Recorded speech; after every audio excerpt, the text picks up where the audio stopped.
This conference will now be recorded. नमस्कार सर्वांचे. जर कोणाकडे आता जर काही माईक आणि हे चालू असेल तर जरा प्लीज म्यूट करा, कारण इको नको यायला आणि मीटिंग नीट होण्यासाठी. सर्वांना नमस्कार आणि मीटिंगला सर्वजण जॉईन झालेत त्याबद्दल खूप खूप आभार. आजची आपली एफ वॉर्डची मीटिंग, मागच्या रविवारी ई वॉर्डची मीटिंग झालेली आणि त्याचेच संपूर्ण मीटिंगचे रेकॉर्डिंग्स मी सगळ्यांना पाठवले पण होते. आपल्या दक्षच्या चॅनलवरती पण मागच्या मीटिंगचे रेकॉर्डिंग्स तुम्हाला ऐकायला मिळतील. तसंच आजची मीटिंग देखील आपण रेकॉर्ड करतोय आणि त्या मीटिंगचे देखील संपूर्ण रेकॉर्डिंग्स सगळ्यांसाठी उपलब्ध असतील. मुख्य म्हणजे आजच्या मीटिंगमध्ये आपल्याला 2 प्रमुख विषयांवरती चर्चा करायची. एक म्हणजे स्वच्छ डोंबिवली अभियान आणि दुसरं म्हणजे जनतेचा जाहीरनामा. स्वच्छ डोंबिवली अभियानाचा जो पहिला विषय आपण घेणार आहोत त्यात कोकरे साहेब जॉईन झालेलेच आहेत, पण कोकरे साहेब आपल्याला जे स्वच्छ डोंबिवली अभियान किंवा स्वच्छतेच्या बाबत जे महापालिकेकडनं काही गोष्टी राबवल्या जात आहेत या आताच्या काळामध्ये आणि भविष्यामध्ये देखील, त्याच्याबद्दल आपल्याला मार्गदर्शन करतील आणि त्याच्याच बरोबर आपले जे प्रश्न असतील तर त्या प्रश्नांना उत्तरं देखील ते देतील. यामध्ये मी सुरुवातीला एक प्रस्तावनापर काही गोष्टी मांडतो. त्याच्यात स्वच्छ डोंबिवली अभियान, दक्ष, रोटरी क्लब सौदामिनी यांच्याकडनं आपल्याला गेल्या 1-2 महिन्यापासून जे आपण ड्राईव्ह घेतोय, जसं ई वेस्ट ड्राईव्ह. आपण ई वेस्ट ड्राईव्ह पहिला घेतला, त्याला जवळजवळ 700 किलोग्रॅमचं ई वेस्ट जमलं. दुसऱ्या ड्राईव्हला जवळजवळ 450-500 किलो पर्यंत जमलं आणि आत्ताच ह्या महिन्यातल्या तिसऱ्या ड्राईव्हला आपण 104 किलो ई वेस्ट गोळा केलं. आणि हे e waste properly e waste recycling कंपन्यांना आपण दिलं गेलं. दुसरं आपण प्लास्टिक वेस्ट बँकच्या संदर्भात सगळ्यांना सांगितलं की प्लास्टिक वेस्ट बँक आपली प्रगती कॉलेज जवळची प्लास्टिक वेस्ट बँक चालू झालेली आहे. तिथे आपलं प्लास्टिक आपण देऊ शकता. तसंच केडीएमसीनी जे ड्राय वेस्टचे ड्राईव्ह चालू केलेले आहेत त्याच्यात आपण सेग्रिगेशन सांगितल्याप्रमाणे देत आहात. ह्याचे देखील चांगले रिझल्ट्स आपल्याला दिसत आहेत आणि त्याचे पडसाद आपल्याला डोंबिवलीमध्ये स्वच्छतेच्या बाबतीत अनेक ठिकाणी पाहायला देखील मिळतात की त्या ठिकाणी स्वच्छतेचा खरोखर नागरिक त्याबद्दल सतर्क झालेले आहेत आणि त्या गोष्टी पाळायला लागलेल्या आहेत. संपूर्ण 100% म्हणाल तर त्या गोष्टी झालेल्या नाहीत. आपल्याला त्याच्यावरती खूप काम करण्याची गरज आहे. आपले विचार दुसऱ्यांपर्यंत पोहोचवणं गरजेचं आहे, कारण हे जनजागरण आहे. हे जनजागरण हा प्रत्येक नागरिकाचाच आपण म्हणू की जबाबदारी आहे की आपल्याबरोबर त्यांनी अजून 10 जणांना सांगितलं तर अशा प्रकारेच त्या गोष्टी फैलावतील. कुठचीही ऍडव्हर्टाईज येणं किंवा पेपरमधनं जाहिरात देऊन लोकांना सांगणं, ह्या गोष्टी ह्या ओघाने होतीलच. पण जे आपण एकमेकांशी बोलू आणि त्याच्यामध्ये एकमेकांना मोटिवेट करून आपण ज्या गोष्टी सगळ्यांच्या बरोबर काम करून त्या स्वच्छतेच्या बाबतीत पुढे जाऊ, त्या गोष्टी जास्ती इफेक्टिव्हली घडतात. आज आपला एक कपड्यांच्या रिलेटेड ड्राईव्ह झाला.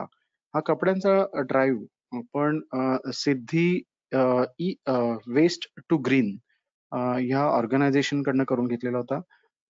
सिद्धी वेस्ट टू ग्रीन ही ऑर्गनायझेशन काय आहे, ते ते आजच्या ड्राईव्हला कसे होते, त्या ठिकाणी स्वच्छ डोंबिवली अभियानाचं नाव का नव्हतं, दक्षाचं का नव्हतं, रोटरी क्लब सौदामिनीचं नाव का नव्हतं, कारण आतापर्यंतच्या ड्राईव्ह मध्ये ही तिन्ही नावं होती. तर ह्या संदर्भात अनेक गोष्टी तुमच्याशी बोलायच्यात, पण मी हे सांगण्याच्या अगोदर आपण कोकरे साहेबांकडनं स्वच्छतेच्या संदर्भात त्यांचे काय उपक्रम आहेत भविष्य काळासाठी आणि आता जे चालू आहेत ते, आणि त्या संदर्भात आपण त्यांचं मार्गदर्शन आधी घेऊया. आपले प्रश्न जे असतील ते आपण विचारूया त्यांना आणि त्यानंतर मग अजून जे बारकावे आहेत ते मी तुम्हा सगळ्यांच्या समोर प्रस्तुत करतो आणि मग आपण दुसऱ्या विषयाकडे वळू. तर मी आता कोकरे साहेबांना विनंती करतो की त्यांनी आपले विचार मांडावेत. कोकरे साहेब, आपला माईक म्यूट आहे. सर्वांना नमस्कार. आज आपण आता ह्या ज्या मीटिंगची दुसरी फेरी आहे म्हणायला हरकत नाही. आपण मे महिन्यात एक फेरी पूर्ण केली होती आणि या दुसऱ्या फेरीमध्ये आपण आता ही दुसरी मीटिंग आहे. मागच्या रविवारी एक आपण ई प्रभागाच्या संदर्भात मीटिंग घेतली. आज आपण या प्रभागाच्या संदर्भात मीटिंग घेत आहोत आणि आता मे महिन्यापासून आतापर्यंत खूप एक मानसिकरित्या आणि प्रत्यक्षात सुद्धा बराचसा बदल घडलेला आहे आणि अजून आपण एवढ्या बदलावर समाधानी नाही आहोत. आपल्याला अजून काही बऱ्याचशा गोष्टीत सुधारणा करणं आवश्यक आहे. तर सुरुवातीला मी एक थोडक्यात आता मे महिन्यात सुरुवात केली आणि आतापर्यंत काय बदल झाले ह्याच्या बाबतीत एक आपल्याला सर्वांना सांगू इच्छितो. सुरुवातीला ओला सुका कचरा हा वर्गीकरण नव्हता. आपण मे महिन्यात 25 मे 2020 ला शून्य कचरा मोहिमेची सुरुवात केली आणि या मोहिमेची सुरुवात केल्यानंतर एक साधारणतः आज आपल्याला 200 टनापर्यंत ओला कचरा वेगळा होत आहे आणि 100 टनापर्यंत सुका कचरा सरासरी प्रत्येक दिवसाचा वेगळा होत आहे आणि याशिवाय झाडांचा कचरा वेगळा आहे, परत डेब्रिज वेगळा आहे. अशा पद्धतीनं आपण 70% साधारणतः सेग्रिगेशनला पोहोचलेलो आहोत. आता जे काय 30% आहे ह्याच्यात सुधारणा करणं अजिबात कठीण नाहीये. आपण सर्वांनी जर प्रयत्न केला, सर्वांनी नागरिकांनी स्वतःहून ठरवलं तर मुळात अडचणच कुठे येणार नाही. परंतु आपण आता यासाठी या अवेअरनेस वाढण्यासाठी आपण चाळींच्या वेगळ्या स्पर्धा करत आहोत, झोपडपट्टीच्या वेगळ्या स्पर्धा घेत आहोत, सोसायटीच्या स्पर्धा घेत आहोत आणि मोठ्या जे बल्क वेस्ट जनरेटर आहे यांच्या अशा वेगवेगळ्या कॅटेगरीनुसार स्पर्धा आयोजित केलेल्या आहेत आणि या स्पर्धा आपल्याला या स्पर्धेचं मूल्यमापन साधारणतः एक 15 फेब्रुवारी पर्यंत ह्या स्पर्धाचा कालावधी राहील आणि 15 फेब्रुवारी नंतर आपलं मूल्यमापन सुरू होईल आणि या स्पर्धा घेत असताना आपण त्याला बक्षीस योजना सुद्धा जाहीर करत आहोत. साधारणतः पहिल्या स्पर्धकाला 51,000, दुसऱ्याला 21,000 आणि तिसऱ्याला 11,000 असं ते स्पर्धेचं बक्षीस असेल आणि याशिवाय या सोसायटींना प्रमाणपत्र, मोमेंटो आणि त्याला त्याच्या प्रॉपर टॅक्स मध्ये 5% सवलतीचं एक प्रमाणपत्र अशा पद्धतीनं बक्षिसाबरोबरच या बाबी दिल्या जातील आणि सगळ्यात महत्वाचं प्रोत्साहन महापालिका देत आहे, परंतु हे प्रत्येकाचं कर्तव्य आहे हे सुद्धा प्रत्येक नागरिकानं समजून घेणं गरजेचं आहे. ठीक आहे, आतापर्यंत महापालिका जे तुम्ही कचरा एका बिन्स मध्ये टाकून तो घंटागाडीत किंवा बाहेर रस्त्यावर जाऊन टाकत होतात तो सगळा महापालिका उचलत होती, परंतु आपल्याला परिस्थितीनुसार बदल करणं ही आपल्या काळाची गरज आहे. 2016 चे रूल्स एप्रिल 2016 मध्ये झाली. आज 4.5 वर्षाचा कालावधी ओलांडून गेलेला आहे. 2 वर्षामध्ये ह्या सगळ्या सुधारणा पूर्ण देशभर होणं आवश्यक होतं, परंतु असं काही नाही. कल्याण डोंबिवलीत खूप चांगल्या पद्धतीने आपण सुरुवात केली. आपल्या शेजारीच इतर महापालिका आजूबाजूच्या पहा, तिथं अजून वर्गीकरण हा सुरुवात सुद्धा नाहीये, परंतु आपल्याला बाकीचे कोण काय करतं यापेक्षा आपण काय केलं पाहिजे. आपल्या मनात जर आपण स्वतःला जर सुज्ञ समजत असेल, साक्षर समजत असेल तर आपल्याला हे बदल करणं अत्यंत गरजेची बाब आहे. आता MAW 2016 या नियमामध्ये काय म्हटलं जाते, माय वेस्ट माय रिस्पॉन्सिबिलिटी, म्हणजे प्रत्येकाने स्वतःची कचऱ्याची जबाबदारी ही प्रत्येक व्यक्तीची आहे. परंतु आपण आतापर्यंत सगळ्यांना एकदम दडपण नाता किंवा त्याचा कचरा हा घेत होतो, परंतु 100 किलोपेक्षा अधिक कचरा उत्पादक ज्या गृहनिर्माण संस्था आहेत त्यांचा कचरा तर महापालिकेनं घेणं महापालिकेवर अजिबात बंधनकारक नाही. याशिवाय इतर ज्या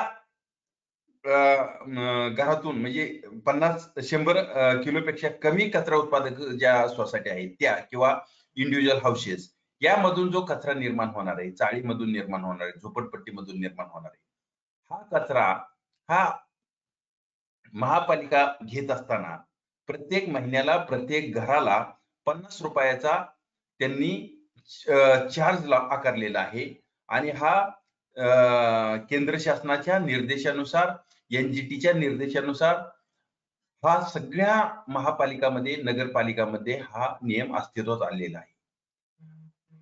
परंतु तुम्ही जर तुमच्या घरातील कचऱ्याची विल्हेवाट तुमच्या स्तरावर लावली, सोसायटीच्या स्तरावर लावली, तर हा चार्ज आपल्याला आकारला जाणार नाही.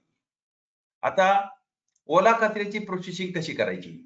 आता आपण खूप वेगवेगळ्या लोकांशी चर्चा करून वेगवेगळे संस्था ह्याच्यात काम करत आहेत. ह्या सगळ्यांना इन्व्हॉल्व करत आहोत आणि त्याच्यातल्या लोकांना परवडणारं सस्टेनेबल असं मॉडेल डेव्हलप करण्याचा सुद्धा आपण प्रयत्न करत आहोत.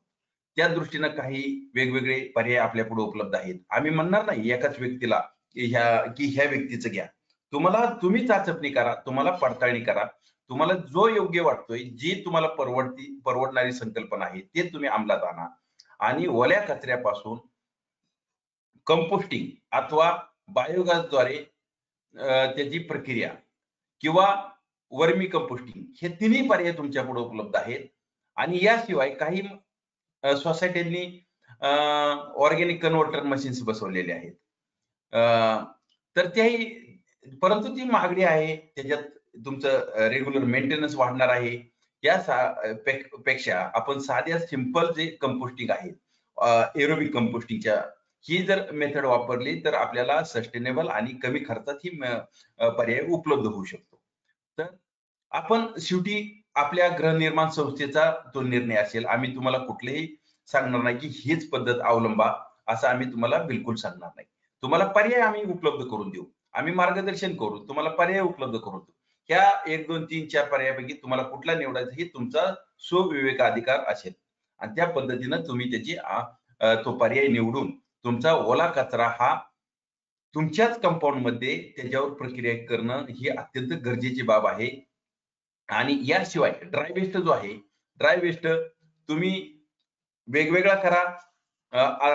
आणि आता आपण आता पालकर साहेबांनी जे सांगितलं की सिद्धी ग्रीन जी संस्था आहे, तर त्या माध्यमातून सुद्धा आपण हा सुका कचरा सिद्धी वेस्ट टू ग्रीन अशी ही संस्था आहे. त्या संस्थेला आपण अधिकार दिलेले आहेत कल्याण डोंबिवलीमध्ये ड्राय वेस्ट स्वीकारण्याचे. तर त्या संस्थेला जर आपण आपला सुका कचरा वेगवेगळा करून दिला तर ती संस्था रेग्युलरली आपल्या कंपाऊंड मधून आपल्या सोसायटी मधून घेऊन जाईल आणि ती प्रोसेसिंग करत.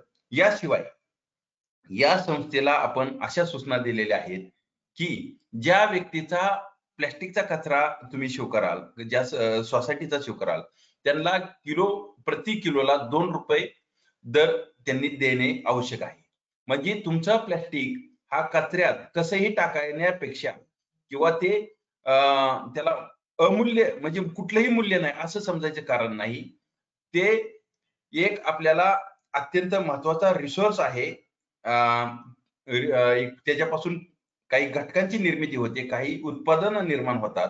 त्यामुळे तो असाच कचऱ्यात न टाकता तो वेगळा संकलित करायची सवय ठेवा आणि तो सिद्धी वेस्ट टू ग्रीन या संस्थेकडे तुम्ही सुपूर्द करा आणि तुम्हाला त्याची नोंदणी होईल, त्याचं वजनाची नोंद राहील आणि प्रत्येक महिन्याला पूर्ण कॅल्क्युलेट करून तुमचं जेवढं प्लॅस्टिक घेतलेलं आहे त्या प्रत्येक किलो मागे 2 रुपये तुम्हाला त्यातनं मोबदला मिळेल. याशिवाय कागदाचा जो कचरा आहे तो तुम्हाला याच संस्थेकडे सुपूर्द करायचा आहे आणि प्रत्येक किलो मागे तुम्हाला 1 रुपया कागदाच्या कचऱ्याचा मिळेल. अशा पद्धतीने ह्या 2 घटकाचा आम्ही आता दर निश्चित केलेले आहेत. याशिवाय भविष्यात अजून काही इतर काच वगैरे या घटकांचे सुद्धा दर निश्चित करून ते सुद्धा आम्ही देण्याचा प्रयत्न करणार आहोत. परंतु ह्या 2 घटकाला रिसायकलेबल व्हॅल्यू चांगली असल्यामुळे आम्ही हे 2 घटक आधी तुम्हाला आयडेंटिफाय करून तो ह्या संस्थेकडे सुपूर्द करा. याशिवाय इतर जो कचरा आहे सुका कचरा तो सुद्धा ती संस्था घेऊन जाईल. त्यांचे नियमितपणे आपल्या गृहनिर्माण संस्थांमध्ये त्यांचे संवाद ते तुमच्याशी साधतील आणि आपला ड्राय वेस्ट ते घेऊन जातील.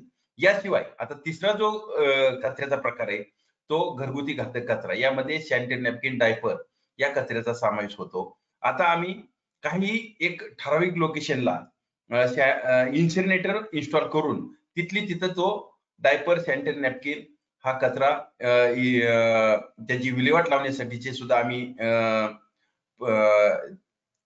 प्रयत्न करत आहोत आणि तो आम्ही लवकरच अशा एक चांगला आम्हाला आयडियल असा इन्सिनरेटर उपलब्ध झाला की आम्ही पहिला हा प्रयोग आपल्या डोंबिवलीमध्ये सुरू करत आहोत आणि त्याचे काही लोकेशन आयडेंटिफाय करून तिथं आम्ही हा इन्सिनरेटर बसवून तो डायपर सॅनिटरी नॅपकिनचा कचरा तिथं विल्हेवाट लावण्याची व्यवस्था निर्माण करत आहोत. अशा पद्धतीनं तिन्ही प्रकारच्या कचरा जो आहे त्याचं योग्य पद्धतीने व्यवस्थापन करणं आणि मुळातच हा जो तुमच्या घरात निर्माण होतो कचरा हा त्या स्तरावर जर त्याची विल्हेवाट लागली तर खूप मोठं महापालिकेचं बर्डन कमी होईल आणि तुम्हाला जो 50 रुपये प्रति सदनिका जो चार्ज आकारला जाणार आहे घनकचऱ्यासाठी तो तुम्हाला आकारायची गरज नाही. तुमच्या स्तरावर ते विल्हेवाट लावा. ओल्या कचऱ्यापासून कंपोस्टिंग करा. ड्राय वेस्ट जे आम्ही एजन्सी नेमलेली आहे त्यांना तुम्ही सुपूर्द करा. त्यातनं तुम्हाला काही प्रमाणात मोबदला सुद्धा भेटणार आहे आणि जो घरगुती घातक कचरा आहे तो आपण अशा पद्धतीनं वेगवेगळे लोकेशन आयडेंटिफाय करून तिथं त्याची विल्हेवाटीची सुद्धा जबाबदारी महापालिका घेत आहे. म्हणजे तुमचा कचरा तुमच्या स्तरावरच म्हणजे ऍट सोर्सला जर त्याची अशा पद्धतीनं जर व्यवस्था केली तर भविष्यात सगळीकडं स्वच्छता राहण्यास मदत होईल. प्रत्येक नागरिकाला त्याची रिस्पॉन्सिबिलिटी समजेल आणि महापालिका तुम्हाला जिथं जिथं मदत लागेल तिथं तुम्हाला मार्गदर्शन आणि ह्याच्यात सुलभता निर्माण करण्यासाठी प्रयत्न करणार आहे. आता तुम्हाला वाटत असेल की ही महापालिका कचरा सगळा आम्ही जसा देईल तसा महापालिकेने घेतला पाहिजे आणि ते त्यांनी विल्हेवाट लावली पाहिजे. आतापर्यंत जर अनुभव पाहता आपण अशा पद्धतीने कचरा दिल्यानंतर महापालिकेला तो कचरा त्याची विल्हेवाट लावणं किती कठीण बाब बनलेली आहे हे आदरवाडीच्या कचरा डेपोवरून आपल्याला लक्षात येईल. आणि किती जरी म्हटलं आणि याच्यात आपण कुठलीच जबाबदारी नाही घेतली आणि सगळी महापालिकेवर जबाबदारी जर ढकलली तर कधीही हे शक्य होणार नाही कचरा व्यवस्थापन. आणि अशी कुठलीही यंत्रणा नाही, कुठलीही मशिनरी नाही की तुम्ही सगळा कचरा दिला आणि त्याची योग्य प्रकारे विल्हेवाट लागली. असं कधीच होणार नाही. खूप कठीण बाब आहे. हा विषय समजून घेतला पाहिजे. आज कचऱ्यावर अनेक ठिकाणी अनेक प्रयोग झाले, परंतु तुमच्या घराघरातून कचरा वर्गीकरण होणं हे अत्यंत आवश्यक बाब आहे. मुळात कचरा वर्गीकरण वेगवेगळाच असतो. आपण तो एकत्र करतो नंतर वर्गीकरण करतो. त्यापेक्षा वेगवेगळा असलेला कचरा वेगवेगळ्या घरात ठेवण्याची पद्धत तुम्ही बदला. आता सध्या एकत्र टाकतो. काही प्रमाणात बरेचसे लोक वेगळा करायला सुरुवात केलेली आहे.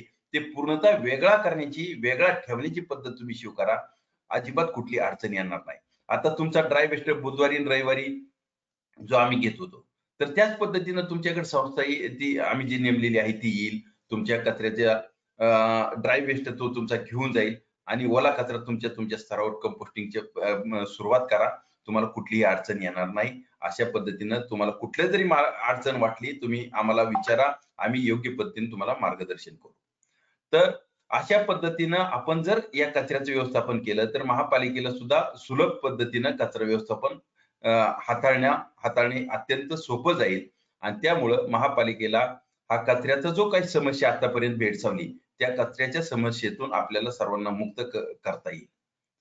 आता जी आपण आता पालकर साहेबांनी जे सांगितलं की आपण वेगवेगळे घटक वेगवेगळ्या रविवारी घेण्याचं जे प्रयोजन केलेलं आहे. 2 ऑक्टोबर 2020 ला आपण पहिला प्रयोग केला e waste drive collection drive. यात काही लोकेशनवर 4 लोकेशनवर आपण तो कलेक्शन सेंटर्स उभारून ई वेस्टचा संकलनाला सुरुवात केली. आज त्याला आपण तिसरा महिना आहे. आपण 3 वेळा हे संकलनाची मोहीम केली आणि लोक आणून देतात आणि आता कचऱ्यात ई वेस्टचं प्रमाण येणं जवळपास बंद झालेलं आहे. म्हणजे लोकांनी तो कन्सेप्ट स्वीकारला आणि ह्या लोकेशनला हे लोक कचरा ई वेस्टचा आणून द्यायला सुरुवात झाली. आता जसं डोंबिवलीत हे ई वेस्टचा ड्राईव्ह झाला तसं आपण कल्याणमध्ये सुद्धा ई वेस्टचा ड्राईव्ह चालू केलेला आहे. तिथं सुद्धा लोक देतात आणि आपल्याला ही व्यापक प्रमाणात जनजागृती अजून आपण करणार आहोत जेणेकरून यात कुठलीही अडचण भासणार नाही. आता जसा ई वेस्ट हा पहिला रविवार ठरला तसं दुसऱ्या रविवारी आपण कापड गाद्या आणि जुने कपडे म्हणजे ह्या प्रकारचा म्हणजे कपडे साधारणतः आणि गाद्या या प्रकारचा कचरा आपण स्वीकारत आहोत दुसऱ्या रविवारी. आज अक्षरशः आपल्याला एकंदरीत 8 लोकेशन होती, परंतु डोंबिवलीमध्ये अत्यंत चांगल्या पद्धतीनं प्रतिसाद भेटला आणि पहिल्याच ह्या अभियानाच्या टप्प्यात आपल्याला 4 टन कपडे आपल्याकडे संकलित झाली. आता आम्ही ह्या कपड्यांचं काय करणार आहे तेही सांगतो.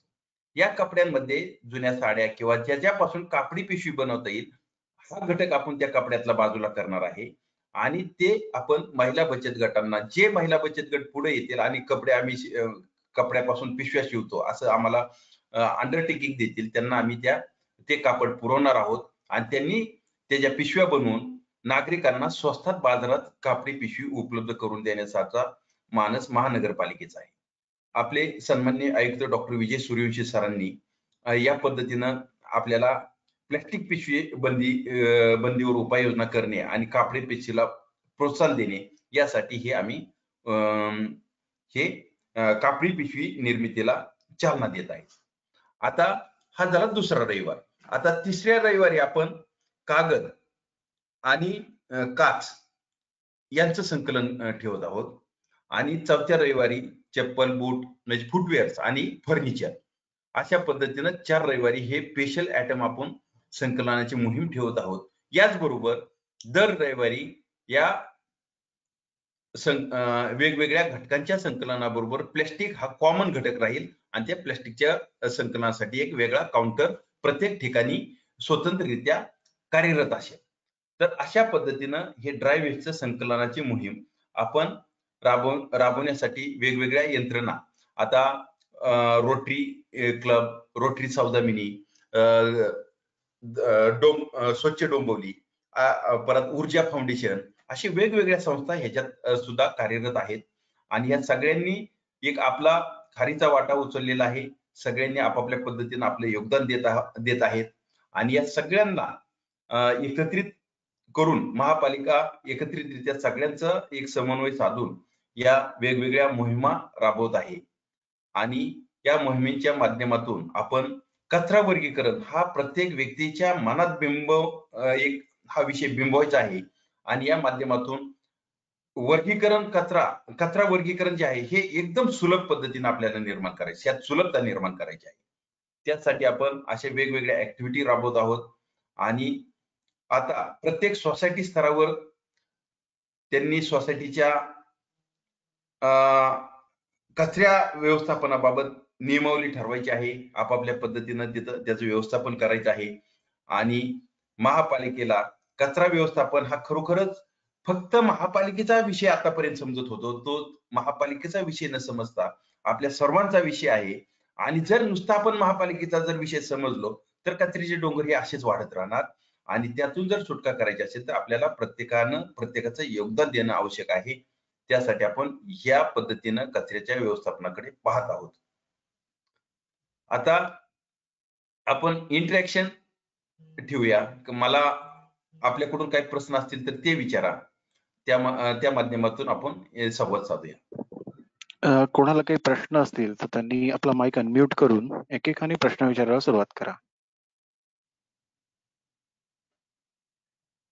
कोणाला काही सजेशन असेल तरी देखील देऊ शकता. आपल्याकडून काही सजेशन सुद्धा येऊ शकतात. हो, विचारू का डॉक्टर साहेब? हा बोला. मला एक विचारायचं होतं की आमच्या इथे शेलार चौकाजवळ किंवा बाजूला झोपडपट्ट्या ज्या आहेत सगळ्या तिथल्या आपण पेट्या हलवल्या आहेत, त्यामुळे नागरिक तिथले सगळे रस्त्यावरती कचरा आणून टाकतात. तर मला वाटतं ह्याच्याबद्दल आपल्याला काही आणखीन चांगलं करता येईल का, किंवा ह्याच्यामध्ये आपण सेग्रिगेशनचे वेगळ्या मीन्स ठेवून त्यांना थोडी सवय लागेपर्यंत असं काही करू शकू का, असं मला वाटतं विचार केला तर त्यांना काही चांगला मार्ग निघतो का ते बघायला पाहिजे. कारण हा कचरा आताही सगळे लोक इथे असं प्लास्टिक मध्ये बांधूनच फेकतात रस्त्यांवरती आणि अनेक रस्त्यावरती त्यामुळे कचरा जास्ती जमा झालेला असं चित्र आहे आमच्या या भागामध्ये. बडाळकर साहेब, आता मी तुम्हाला एफ वॉर्डाचा विषय सांगतो. एफ वॉर्डात SBI बँक, परत रामचंद्र टॉकीज, परत जोशी हायस्कूल, गणेश मंदिर, हे एवढे स्पॉट आपण बऱ्यापैकी त्याच्यावर कंट्रोल आणलेलं आहे. म्हणजे जवळपास आपण ते निर्मूलनाच्या टप्प्यात आणलेले आहेत. त्याशिवाय तो मला वाटतं हे बडसवळे काका राहतात तिथला चौक आहे, तिथे प्रचंड मोठ्या प्रमाणात भगतसिंग रोड. तर असे वेगवेगळे स्पॉट होते, खूप मोठ्या प्रमाणात कचरा पडायचा आता ते जवळपास बंद झालेले आहेत. परंतु शेलार नाका जो आहे तर तिथला विषय असा आहे की तिथली लोकल लोक तिथं कचरा टाकण्यापेक्षा म्हणजे त्यांच्या व्यतिरिक्त बाहेरून येणारी लोक तिथं कचरा टाकतात आणि रात्री आपण 2 वाजेपर्यंत 3 वाजेपर्यंत लोक तिथं बसवली.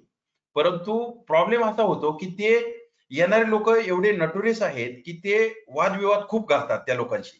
मग त्याच्यामुळं आपल्याला तिथं बऱ्याच वेळा संयम ठेवावा लागतो. तर मी आता कमिशनर सरांनाही विनंती करणार आहे की तिथं पोलीस फोर्स घेण्याचा आणि पोलीस फोर्स रात्रीचा सलग एक आठवडाभर घेऊन ते पॉइंट आपण निर्मूलन करू शकतो आणि त्या करावंच लागणार आहे. त्यातल्या आतापर्यंत आम्हाला ज्या अडचणी आल्या त्या सोडवण्यासाठी आम्ही आमच्या स्तरावर प्रयत्न करत आहोत. स्थानिक नागरिकांचं सुद्धा मदत घेत आहोत. त्या झोपडपट्टीतली लोकही काही प्रमाणात आपल्याला मदत करतात आणि तिथं झोपडपट्टीतला खूप कचरा आणि तो स्पॉट खूपच म्हणजे एकदम मुख्य रस्त्यावर खूप मोठ्या प्रमाणात कचरा पडत होता. तो बऱ्यापैकी आता कमी झालेला आहे परंतु बंद झालेला नाही. तर तो बंद करण्यासाठी आम्ही निश्चित एक आठवड्याची एक टाइमलाईन ठरवतो आणि त्या पद्धतीने तो स्पॉट बंद करण्याचा प्रयत्न करतो.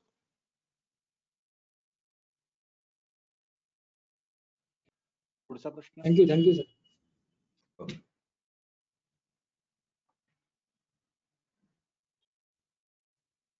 हॅलो, नमस्कार. मला एक नमस्कार. प्रश्न असा विचारायचा आहे. हॅलो, मी अमोल कांदरे बोलतोय. मला एक प्रश्न असा विचारायचा आहे की आता सध्या ओला आणि सुका कचरा सेग्रिगेशन होत आहे, पण त्याच्यामध्ये जे डेली हायजीन आहे म्हणजे डायपर्सचा मगाशी उल्लेख झाला, तो आता रोज महापालिका कलेक्ट करते का नाही आणि तो कसा वेगळा करते? कारण माझ्या सोसायटीमधनं ते आमच्याकडनं आमचा जो लोकल कचरावाला आहे तो तर घेऊन पण जात नाही तो, आणि मग पुन्हा ते म्हणजे जो बुधवार किंवा रविवार जो ड्रायवेसचा जो दिवस असतो त्या दिवशी तो कलेक्ट केला जातो. तर त्याच्याकरता काय आहे का?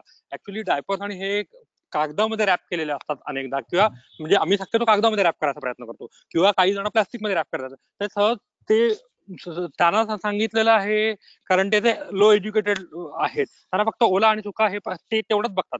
तर डेली हायजीनचे जे काही आहे, डायपर्स आहेत किंवा तुमचे रेझर्स आहेत, नंतर ते सेव्हिंग ब्लेड्स आहेत, ठीक आहे ते ड्राय म्हणून आपण देऊ, पण ते कशा पद्धतीने दिले गेले पाहिजे? कारण ते शेवटी कोणालाही हाताला लागलं तरी ते त्रास होऊ शकतो त्याच्यावर. त्याच्यावर काय केलं पाहिजे? ते कसे पॅक केले पाहिजेत त्याच्यावरती काहीतरी सांगा, आणि ते कसं काय करता येईल?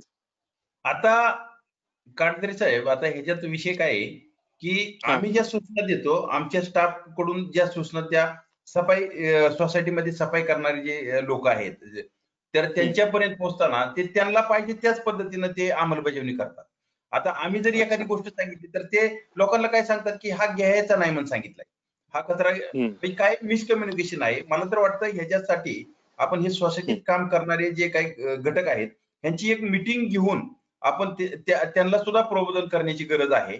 आणि ते शॉर्टकट त्यांचं कसं आहे, 10 सोसायटीत त्यांना काम करायचं असतं, ते मग एक सोसायटी पडद्याशी उरकून लगेच दुसऱ्या सोसायटीत जायचं, हा एक थोडा काही गोष्टीत अडचणी त्याच्यामुळे निर्माण होतात. तर ह्या लोकांना सुद्धा समजून सांगून, आणि एक आता माझं असं म्हणणं आहे की प्रत्येक सोसायटीत एक लाल डब्बा, काय फार नाही, 100-200 रुपयाला मिळतो लाल डब्बा.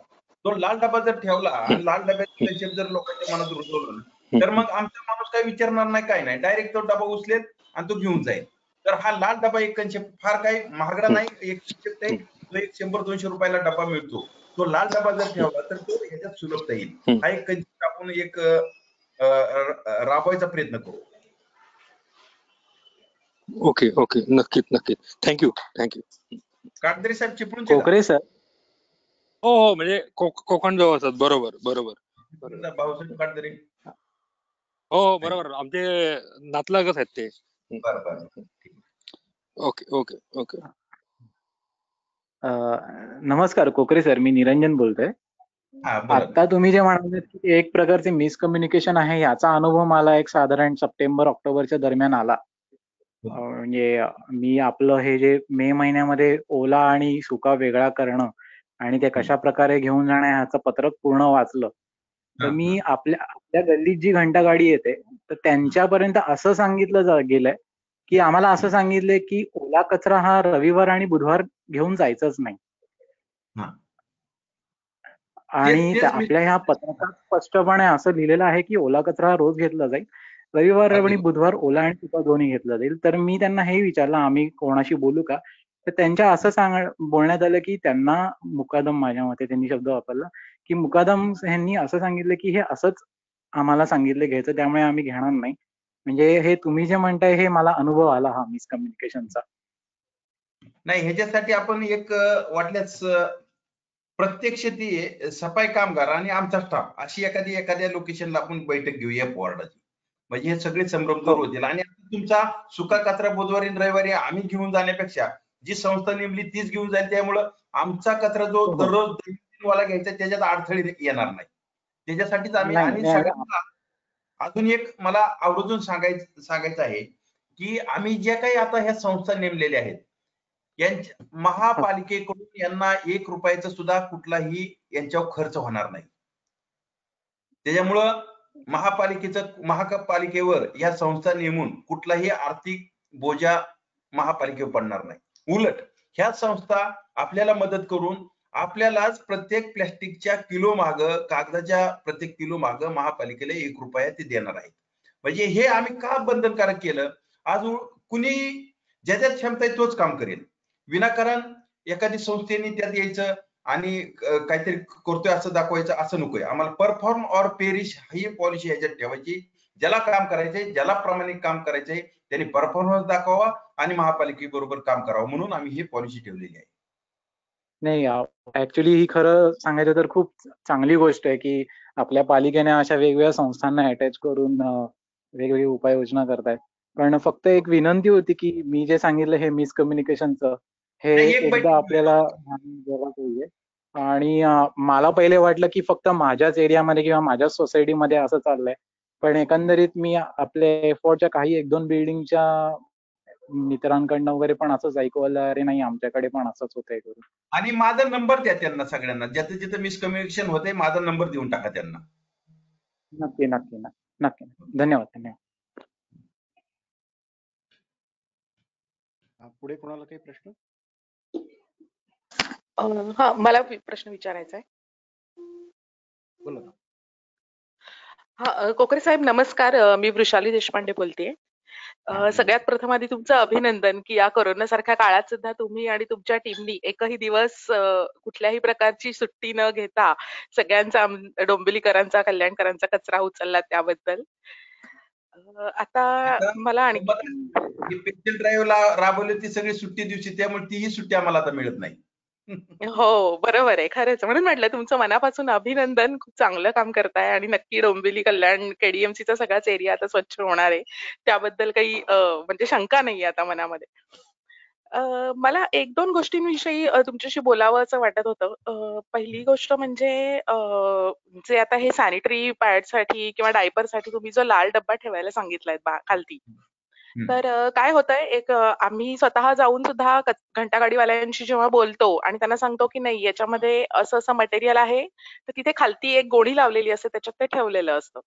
आणि काही वेळेला डायपर वगैरे जे असतात, स्पेशली अडल्ट डायपर, ते म्हणजे खूप ओले असतात, तर ते सगळं गळत गळत जातं त्या गोणीतनं. तर त्याच्यासाठी एक वेगळी व्यवस्था तुम्ही करावीत असं वाटतं. कारण काय त्या गाडीवाल्यांनी सांगितलं की नाही नाही असं तुम्ही देऊच नका, कागदामध्ये गुंडाळून, प्लास्टिकमध्येच गुंडाळून द्या. म्हणजे परत आपला जो मेन उद्देश आहे तो सफल होत नाही की ते परत प्लास्टिकमध्ये गुंडाळून दिलं तर. तर ही या गोष्टीसाठी थोडीशी काहीतरी त्याच घंटागाडीमध्ये थोडीशी काहीतरी वेगळी व्यवस्था करणं गरजेचं आहे असं मला कुठेतरी जाणवलं. डब्बा तिथेही बसवायचा प्रयत्न करतो. म्हणजे म्हणजे ते जाताना असं खालनं ते, कारण ते बरोबर खालच्या बाजूलाच त्यांनी गोणी लावलेली असते, गोणीचं कापड लावलेलं असतं. करतो त्यात कसं फॅब्रिकेट करता येईल ते बघतो आम्ही. हा. नंतर दुसरी एक गोष्ट म्हणजे मला काय वाटतं, आता जो तुम्ही ओल्या कचऱ्याविषयी जे सांगितलं की आपल्याला घरटी 50 रुपये, ते अत्यंत स्तुत्य गोष्ट आहे ऍक्च्युली, की आपला कचरा ही आपली रिस्पॉन्सिबिलिटी आहे. पण जेव्हा आपण सुका कचऱ्याविषयी बोलतो तेव्हा ठीक आहे की आपण ज्या संस्थांना सुका कचरा देणार आहोत, मी तर म्हणते की कालांतराने साधारण 6 महिन्याच्या काळानंतर सुका कचरा घेणं जरी बंद केलं तरीही चालेल, अशी आपली व्यवस्था सेट होऊन जाईल. पण ओल्या कचऱ्याच्या बाबतीमध्ये मला पर्सनली असं वाटतं, ओल्या कचऱ्याच्या बाबतीत जे आपण आता 50 रुपये चार्ज लावणार आहोत, तर एक तर या करोना काळानंतर आपली रिक्षा फिरते की आपण 75% व्याजात सूट देतोय किंवा असं जे आहे म्युन्सिपालिटी टॅक्सेस, तर त्या बॅकग्राऊंड वरती हे 50 रुपये एक्स्ट्रा लावणं ही पहिली एक गोष्ट म्हणजे ते मला कुठेतरी खटकतंय की आत्ताच गरज आहे का खरोखरच. आणि दुसरी गोष्ट म्हणजे जर आपण या संस्थांकडनं जर आपल्याला काहीतरी इन्कम होणार असेल पालिकेला तर तो इन्कम आपण नक्की इकडे वळवू शकतो. तर असं एक करू शकतो का? हा म्हणजे तुम्ही मनापासून विचार करावात असं मला वाटतं. आता ह्याच्यात मॅडम हा जो आहे ना 50 रुपये चार्ज लावायचा हा काही कोरोना काळात आलेला विषय नाहीये. 2016 नियम त्या नियमातच हे आहे. आणि आता तुम्हाला कल्पना नसेल, आता हे व्यवस्थापन हे नियमांचं पालन नाही केलं तर महानगरपालिकेला महिन्याला 10 लाख रुपये दंड हा एप्रिल पासून चालू झालेला आहे.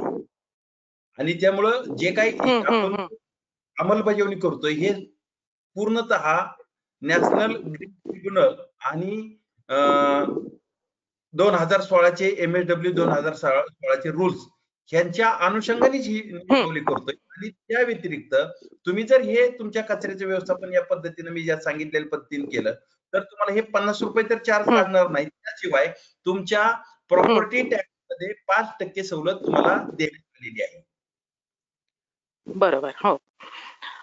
बरं आता हा मी जास्ती वेळ घेते जरा तुमचा. पण आता याच अनुषंगाने समजा ते कंपोस्टिंग झालं तर ते जे कंपोस्ट बनणार आहे तर त्याच्यासाठी पण मग आपल्याला काहीतरी आउटलेट्सची सोय करावी लागेल. कारण आमच्या सोसायटी 2 रुपये किलोने तुमचं खत घेण्यासाठीच्या एजन्सी आपण शोधलेल्या आहेत. आणि तुमच्या सोसायटीत तुम्ही सांगायचं आमचं 50 किलो तयार आहे, 100 किलो तयार आहे. तुम्ही कॉल करायचा आणि आम्ही ती एजन्सी पाठवून तुमचं खत घेऊन तुम्हाला त्याचं पे करणार.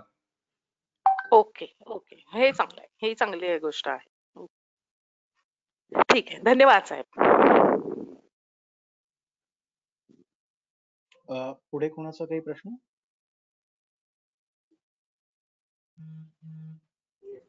कोकरे साहेब मला एक प्रश्न नाहीये पण एक फक्त विनंती आहे की लोकांना पण आणि कुतूहल आहे की केडीएमसी किंवा ही एजन्सी ते कचरा आपल्याकडनं जे घेऊन जातात त्याचं पुढे कसं कसं पृथक्करण होतं किंवा विल्हेवाट लावली जाते याच्याबद्दल आपले जे काही फोटोग्राफ किंवा सगळे आपण लोकांना दाखवू शकलो किंवा देऊ शकलो साईटवर म्हणा किंवा व्हिडिओ क्लिप मध्ये म्हणा किंवा पीडीएफ फाईल मध्ये म्हणा तर त्याच्याने लोकांना कॉन्फिडन्स पण जास्त वाटू शकतो की बाबा ओला कचरा कॉर्पोरेशन जात्रेचा खत करते किंवा बायोगॅस प्लांटला जातो आणि बाकी सुक्या कचऱ्याचं ज्या पद्धतीने सांगितलं विल्हेवाट लावता तर त्याचे काही मला वाटतं असे फोटोग्राफ किंवा असं काही देता आलं मला वाटतं तर लोकांना आणखी जास्त कॉन्फिडन्स वाटेल आपल्या स्कीम बद्दल असं मला वाटतं.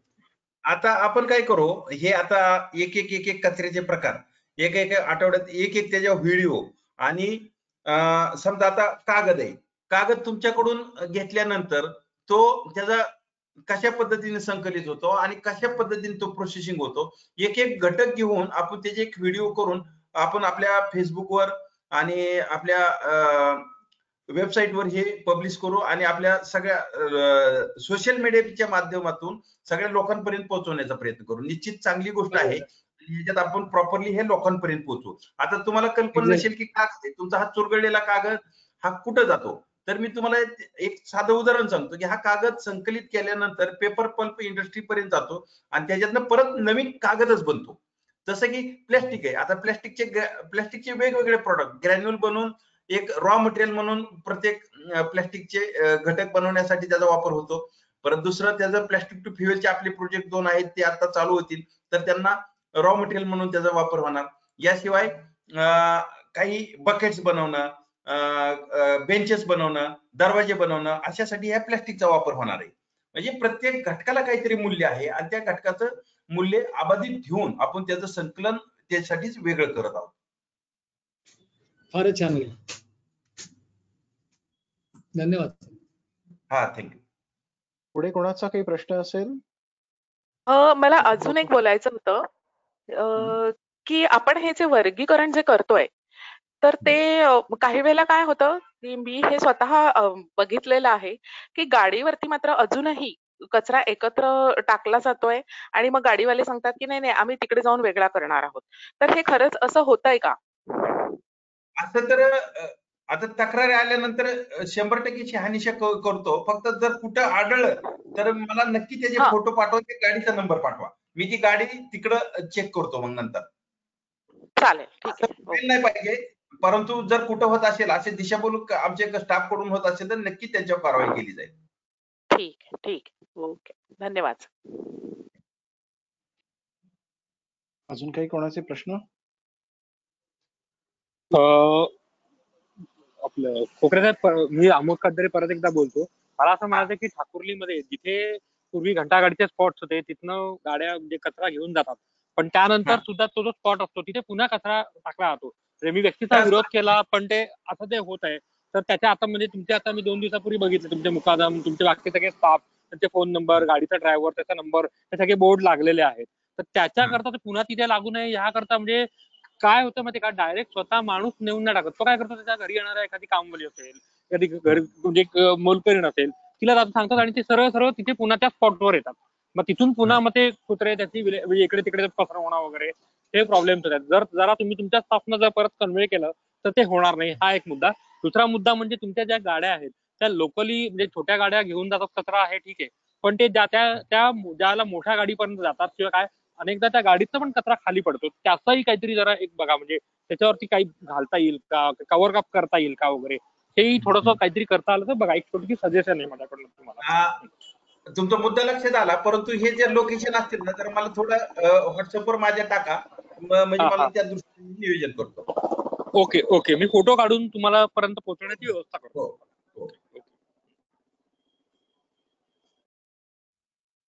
ओके. याच्यावरती जर आपण कोणाला काही प्रश्न असतील तर कोकरे साहेबांचा नंबर आपण सगळ्यांना शेअर करू. त्यांनी डायरेक्टली त्यांच्याबरोबर व्हॉट्सअपवरती संपर्क साधला तर ते निश्चितच त्या सगळ्या त्यांच्याकडे येणाऱ्या प्रश्नांना उत्तर देण्याचा ते पूर्णपणे 100% प्रयत्न करतात. हा झाला भाग. मला स्वच्छ डोंबिवली अभियानाच्या संदर्भातनं किंवा स्वच्छ कल्याण डोंबिवली अभियानाच्या संदर्भातनं एक गोष्ट इकडे कोकरे साहेबांनी जाता जाता टच केली. त्यातला एक भाग सगळ्यांच्या समोर सांगतो की पालिकेने मुख्यतः कोकरे साहेबांनी ज्या क्रांतिकारक मार्गांचा अवलंब करून ज्या पुढचे धाडसी पावलं टाकलेली आहेत, त्याचंच एक उदाहरण म्हणजे जी सिद्धी वेस्ट टू ग्रीन नावाची ऑर्गनायझेशन आहे, ती नवी मुंबई आणि मुंबई या ठिकाणी सुक्या कचऱ्यासाठी काम करतच आहे. तीच ऑर्गनायझेशन आपल्या डोंबिवलीमध्ये आलेली आहे.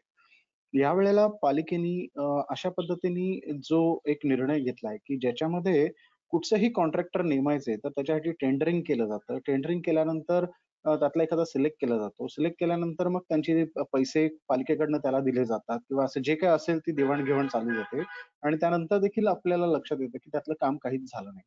पण ही खरोखर स्तुत्य गोष्ट आहे की ह्या वेळेला असे कोणी ऑर्गनायझेशन बघितलंय आणि ह्या वेळेला अशी टेंडरिंगची सगळी कामं खरोखर न करता म्हणजे कुठेही साठालोट न करता ह्या ठिकाणी डायरेक्टली चॅलेंज केलं गेलेलं आहे की जो व्हेंडर जो कचऱ्यातनच कमाई करेल आणि त्याच्यावरती जो काही एक ठरवला जाणारा जी काही असेल ती रॉयल्टी केडीएमसी ला दिली जाईल. म्हणजे लक्षात घ्या, जो व्हेंडर त्याच्यावरती काम करेल, कॉन्ट्रॅक्टर जो काम करेल, तो संपूर्ण आपली यंत्रणा प्रत्येक घरातनं प्रत्येक सोसायटीतनं सुका कचरा सेग्रिगेटेड उचलणार. तो त्याचा योग्य प्रकारे विल्हेवाट लावणार. कारण ती योग्य प्रकारे विल्हेवाट लावली नाही किंवा रिसायकलिंगला गेलं नाही तर त्याला त्याच्यातनं इन्कम नाही मिळणार. त्यातनं मिळणाऱ्या इन्कमचा जो काही किलो मागे जो ठरलेली रॉयल्टी आहे ती केडीएमसीला त्या माणसाला द्यावी लागणार आहे. म्हणजे ह्याच्यामध्ये किती शास्त्रोक्त पद्धतीने त्या माणसाला काम करावं लागेल, त्याची यंत्रणा किती सुसज्ज आणि किती व्यवस्थितच ठेवावी लागेल. विचार करा. म्हणजे हे एक चॅलेंज हे केडीएमसीने खूप क्रांतिकारक मार्गाने म्हणजे कोकरे साहेबांनी खूप छान विचार मनाशी ठेवून ह्या पद्धतीने पाऊल टाकलेलं आहे. काही बघायला गेलं तरी त्या सिद्धीला काही काळाचा एक पायलट प्रोजेक्टचा एक वेळ दिलेला आहे. पण ह्या प्रकारची कल्याण डोंबिवलीमध्ये अशी काही प्रक्रिया घडते ही खरोखर आपल्या सर्वांसाठी आनंदाची गोष्ट आहे की अशा पद्धतीने प्रशासन मार्गक्रमण करतंय. नाहीतर वर्षानुवर्ष पिचलेल्या डोंबिवलीला ज्या पद्धतीने ओरबाडलं गेलंय त्यामध्ये हे छान कल्पना रुजते आणि ह्या रुजलेल्या कल्पनेला त्यातनं आपण प्रत्येकाने किती जास्तीत जास्त प्रमाणात ह्या सगळ्या गोष्टीचा ज्या काही प्रोसेस ठरल्या जातील त्याचा अवलंब करायचा आहे, त्याचा प्रसार करायचा आहे. आज लक्षात घ्या हे ड्राईव्ह लक्षात घ्या की प्रत्येकाला समजावं की आज मी प्लास्टिक घेतोय, आज मी कागद घेतोय, उद्या मी काच घेणार आहे, परवा मी चपला घेणार आहे, मी बॅगा घेणार आहे, त्यानंतर मी कपडे घेणार आहे. ह्याच्यातनं आपल्या सगळ्यांना एक शिकवण मिळते की सुका कचरा काय आहे आणि तो सुका कचरा जर आपल्या घरामध्ये असेल तर तो नेऊन देण्याचं जे काम करतो त्याच पद्धतीने सेग्रिगेशनला ही हळूहळू वाट मिळते. लोकांना कळतंय की हे असं सेग्रिगेशन केलं जातंय.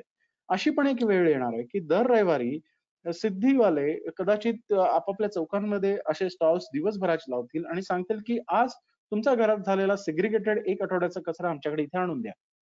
किती सोपी गोष्ट होऊन जाईल ही. कुठे केडीएमसीच्या कुठच्याही यंत्रणेवरती कसलाही बोजा येणार नाही. कोणालाही कोणाची तक्रार करण्याची गरज होणार नाही. कोणाला कचरा कुंड्यांमध्ये टाकायचा प्रश्नच येणार नाही. कारण त्यानंतर स्ट्रेट अवे जर नियमांचं जर आपण व्यवस्थित पालन केलं तर कोणाला प्रॉब्लेम येणार नाही. नाहीतर मग सरळ फाईनची ही प्रक्रिया आहे ती चालू राहील. ओल्या कचऱ्याच्या संदर्भात देखील खूप स्तुत्य उपक्रम चालू केलेला आहे की जर प्रत्येकाने माझा कचरा जर मी माझ्या सोसायटीचाच जिरवला आणि त्याचं कंपोस्टिंग बनवलं तर मला 50 रुपये पर फ्लॅट दर महिन्याला जो अधिभार द्यायचा आहे तो द्यावा नाही लागणार. लक्षात घ्या. आणि जर मी माझ्या कचऱ्याची जर अशा पद्धतीने विल्हेवाट लावली, कुठच्याही केडीएमसीच्या यंत्रणेचा जर त्यात भाग घेतला गेला नाही तर माझे 50 रुपये देखील वाचणार आहेत दर फ्लॅटच्या मागे. शिवाय मला प्रॉपर्टी टॅक्स मध्ये 5% सवलत देखील मिळणार आहे. किती म्हणजे अजून काय करावं? एखाद्या पालिकेने किंवा एखाद्या यंत्रणेने अजून काय करावं? अजून लोकांनी काय मागावं? ह्यात मुख्यतः ज्या व्यक्तीचं जर देशावरती आणि आपल्या शहरावरती जर प्रेम असेल तर तो माणूस त्या ठिकाणी पाऊल उचलणारच आणि त्या ठिकाणी ह्या गोष्टीला खरोखर 100% न्याय देण्यासाठी आपल्या बाजूनी प्रयत्न करेलच. त्यामुळे ह्या ज्या सगळ्या संकल्पना राबवल्या जात आहेत, प्लॅन केल्या जात आहेत, त्याच प्लॅनिंगचा एक भाग म्हणजे इन्सिनरेटर. कोकरे साहेबांशी बोलणं झालेलं की इन्सिनरेटर आपल्या इकडे जसं मगाशी देखील सांगितलं डायपर किंवा पॅड्स हे जेव्हा घेऊन जाण्याची वेळ येते त्याची यंत्रणा कार्यरत असते. ती यंत्रणा थोडी कमी पडते. त्या यंत्रणेला पुन्हा सबळ करायचं झालं तर पुन्हा त्याच्यामध्ये पैशाचे खेळ आले, पुन्हा अनेक वेगवेगळ्या गोष्टी आल्या. त्याचपेक्षा जर असे इन्सिनरेटर वॉर्ड वाईज सुरुवातीची फेज म्हणजे आपण वॉर्ड वाईज आपल्याकडे 4 वॉर्ड आहेत EFGH आणि ह्या 4 वॉर्ड मध्ये 4 ठिकाणी मोठे इन्सिनरेटर लागले की ज्या ठिकाणी एका वेळेला 1000 पॅड्स किंवा 1000 नॅपीज किंवा 1000 डायपर्स एका वेळेला टाकले आणि त्याची जर ती सायकल बॅच प्रोसेस केली तर त्या वॉर्ड मध्येच त्याचा निचरा होऊन जाईल. लक्षात घ्या. कुठेही ट्रान्सपोर्टेशनची गरज उरणार नाही. किंवा असेच जर काही महत्वाचे स्पॉट्स अजून त्यानंतर वाढवावे लागले तर ते वाढवले जातील. त्याच्यात कल्याण डोंबिवली महानगरपालिका पुढचं पाऊल टाकून आपल्याला त्या पद्धतीची सोय करून देते. मग आता आपल्याकडे अशा कचऱ्याच्या संदर्भात म्हणजे आपल्याला डोंबिवलीला स्वच्छ करण्याच्या संदर्भात, कल्याण डोंबिवलीला स्वच्छ करण्याच्या संदर्भात पुन्हा कुठेतरी मागे वळून कोणाच्या तोंड बघण्याची गरज नाही उरणार. कोणाच्या खांद्यावरती बंदूक ठेवायची गरज नाही उरणार. कोणी तुमची नको त्या प्रॉब्लेमसाठी काय म्हणतात त्याला तुम्हाला ताणणार नाही कोणी. त्यामुळे आपण जर ह्या प्रक्रियेमध्ये थोडीशी साथ देऊन जर पुढे गेलो तर निश्चितच ह्याच्यामध्ये 100% सक्सेस आपल्याला लवकरात लवकर मिळेल. आणि जी डोंबिवली आता थोड्याफार अंशी स्वच्छ दिसते त्यानंतर एक कागदाचा कपटा देखील आपल्याला रस्त्यावरती पडलेला मिळणार नाही अशी हमी देऊन डोंबिवलीकर पुढे चालले. तो कॉन्फिडन्स जर डोंबिवलीकरांमध्ये आला ना तर बाकीच्या प्रॉब्लेम्स देखील सरळ व्हायला वेळ लागणार नाही. मग MIDC मधलं वायू प्रदूषण असो किंवा पाण्यातलं प्रदूषण असो, लाल होणारे रस्ते असो, पिवळं होणारं पाणी असो, निळं होणारं पाणी असो, नाहीतर कुठच्याही समस्यांना समस्या म्हणून त्या माणसाला एक भीती राहील कायम की मला डोंबिवलीकरांशी डील करायचंय. त्यामुळे एकतर मला नीट वागायचंय नाहीतर मग मला जे काही मी वावगं काम करतोय त्याच्यावरती मग मला जे काही फेस करायचं ते फेस करावं लागणार आहे. तर अशा पद्धतीने जर आपण ह्या छोट्या भूमिकेमध्ये जर मार्गक्रमण नीट केलं तर माझ्या मते आपल्या समोर येणाऱ्या मोठ्या समस्यांना वेळीच जरब बसेल आणि त्या समस्या वेळीच ओळखून जातील की आता आपली धडगत नाहीये. त्यामुळे कृपा करून आपण ह्या स्वच्छतेच्या मार्गावरती आपण पालिकेच्या बरोबर राहू आणि हातात हात मिळवून आपण पुढे चालत राहू. माझ्या मते कोकरे साहेब आपला विषय हा आपण आता इथे स्वच्छतेच्या बाबत आपण थांबवूया. जर तुम्हाला जर काही याच्यात अजून काही सांगायचं असेल तर सांगा, नाहीतर मग आपण आपला पुढचा जनतेचा जाहीरनामा ह्या विषयाकडे आपण वळत आहोत. कोकरे साहेब तुम्हाला काही? हा, आता आपण खूप एक चांगल्या ट्रॅकवर आता सध्या आलेलो आहोत. अजून ज्या भागात आपल्याला सुधारणा करायची त्याच्यावर आम्ही फोकस करत आहोत. एक तुम्हाला थोडक्यात उदाहरण सांगतो. डोंबिवली वेस्ट मध्ये आम्ही एक हा आठवड्यात आता सगळे कचऱ्याचे स्पॉट निर्मूलन करायचा हा ध्यास घेतलेला आहे. तर त्यासाठी आम्ही आता एक प्रयत्न केलेला सांगतो तुम्हाला. दररोज साधारणतः 20 ते 25 हजाराचे फाईन्स आम्ही आता मारायला चालू केले. म्हणजे तो आणि तिथले एक स्पॉट बंद होत आहे. असं आपण या वॉर्डात सुद्धा केलेलं होतं. आता काही ठराविक स्पॉट राहिलेले आहेत ते सुद्धा आपण आता तिथले बंद करत आहोत. आणि या व्यतिरिक्त तुम्हाला सांगतो कचरा हा कचरा नसून तो त्याला घन कचरा म्हणतात, परंतु तो घन कचराही नाही, तो धन कचरा आहे. प्रत्येक गोष्टीला मूल्य आहे, प्रत्येक घटकाला मूल्य आहे. कसाही आपण त्याला फेकून देऊ नका.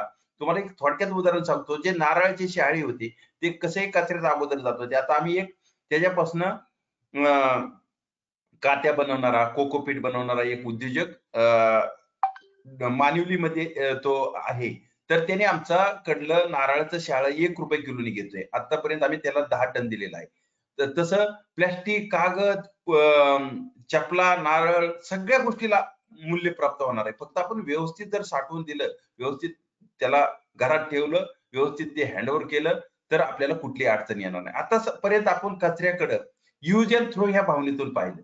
आता इथनं पुढं आपल्याला यूज, स्टोअर, हँडओव्हर हा मूलमंत्र जपायचा आहे. आणि नक्कीच हा मूलमंत्र जर जपला तर तुमचा कचऱ्याचा प्रश्न हा शिल्लकच राहणार नाही. प्रत्येक घटकाला मूल्य आहे. ही एक नॅशनल रिसोर्सेस आहेत, त्याची आपण अवहेलना करतो आणि त्याच्यातनं आपण काय निर्माण करतो? धूर, जाळ आणि विषारी वायू. हे जर थांबवायचं असेल तर कुठेतरी आपल्याला अंतर्मुख होऊन विचार करावा लागेल. देश माझ्यासाठी काय करतो त्यापेक्षा मी देशासाठी काय करतो हे आपण ठरवलं पाहिजे. आणि या दृष्टीने आपण मार्गक्रमण करणं आवश्यक आहे. आज आपण सगळ्यांनी अतिशय चांगल्या पद्धतीने विचार मंथन झालं, सगळेजण एकत्र आलात आणि याच पद्धतीनं आपण पुढील वाटचाल करणार आहोत. आणि मी कल्याण डोंबिवली महानगरपालिकेत आल्यानंतर पहिल्यांदा मी माझा नंबर सगळीकडे जाहीर केला. मला माहिती खूप अँबिग्युटी राहणार, खूप संदिग्धता राहणार, खूप लोकांचे कन्फ्युजन राहणार आणि ते टाळण्यासाठी मला त्रास झाला तरी चालेल, परंतु मी सगळ्यांकडे माझा नंबर पोहोचवण्याचा प्रयत्न केला. आणि त्यामुळे लोक माझ्याशी संवाद साधायला ज्यावेळी सुरू झालं तेव्हा हे असे संभ्रम हळूहळू दूर झाले. अजून काही प्रमाणात जर संभ्रम असतील तर नक्कीच माझ्याशी संवाद साधा, मला मेसेज करा किंवा माझ्याशी थेट बोललात तरी चालेल. तर या पद्धतीने आपण सगळे संभ्रम दूर करू आणि कचरा हा एक कुठेतरी एक मनात दडपण आहे, भीती कचऱ्याची ती दूर झाली पाहिजे. आणि हा एक कुठेतरी एक चांगला एक आपल्या कल्चरचा भाग बनला पाहिजे. स्वच्छता हे मनात एक दृढ निश्चय करून आपल्याला मार्गक्रमण करायचंय. यासाठी मी आपल्या सर्वांना भविष्यात शुभेच्छा देतो. आणि आपण सगळेजण आलात आणि एक महापालिकेसाठी सगळ्यांनी वेळ दिला यासाठी मी आपले सर्वांना धन्यवाद देतो. धन्यवाद कोकरे साहेब. जर तुम्ही कंटिन्यू करू इच्छित असाल तर करा, नाहीतर तुम्ही मीटिंग मधनं गेला तरी चालेल, कारण पुढचा जनतेचा जाहीरनामा समजून घेतलेला आहे त्यामुळं मी आता थांबतो. चालेल. तुमचा धन्यवाद. मागच्या आठवड्यात समजून घेतला. हो हो, धन्यवाद. थँक्यू.